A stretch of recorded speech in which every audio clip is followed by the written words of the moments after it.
नमस्कार दर्शक बंधु नारद न्यूज को आपण मानक स्वागत। हाई अलर्ट रहिला समुद्र कूल कारण बात्या आशंका और लघुचाप वर्षा जोगु समुद्र कूल को हाई अलर्ट करिसंती सामुद्रिक मत्स्य विभाग। भोगराई सहित ओडिशार समस्त समुद्र उपकूल रे एभली हाई अलर्ट जारी होइछि कारण लघुचाप वर्षा जनित जो बात्या आशंका देखा जाइछि सेहितिपाई 28 तारिख पर्यंत ये हाई अलर्ट जारी करा होइछि जे मत्स्यजीवी सहित साधारण लोक जो माने कि समुद्र कूलर लोक से माने समुद्र भितर को न जीवा पाई सामुद्रिक मत्स्य विभाग तरफरु माइक जगे सेमानंकु प्रचार करी सतर्क करे दिया जाइछि। तो भोगराईर एभली घटना मध्य देखिया पाई मिलिछि। भोगराई उपकूल रे थिबा 4टी मत्स्य अवतरण केन्द्र जहा भोगराईर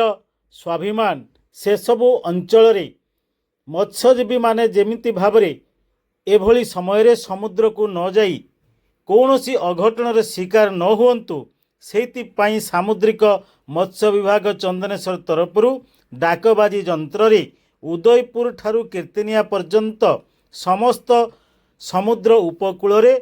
थिबा मत्स्यजीवी एवं साधारण लोकमानंकु सतर्क सूचना दिया जाइछि जे आसंता 28 तारिख पर्यंत समुद्र को जीवा मना। तो समस्त मत्स्यजीवी दंड मालिक मत्स्यजीवी सोसाइटी कर्मकर्ता मान अवगति निमंत्रण जणाई दिया कि चलित मास 28 तारिख पर्यंत बंगोपसागर में सृष्टि होता लघुचाप जो समुद्र अशांत रहित प्रबल वर्षा एवं पवन बात संभावना रही तेणु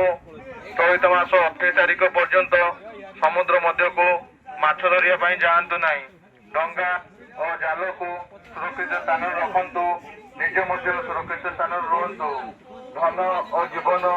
सुरक्षा निमंते यह पालन करने अत्यंत जरूरी अटे। सहकारी मत्स्य अधिकारी सामुद्रिक संप्रसारण चंद्रेश्वर ओडिशा सरकार धन्यवाद।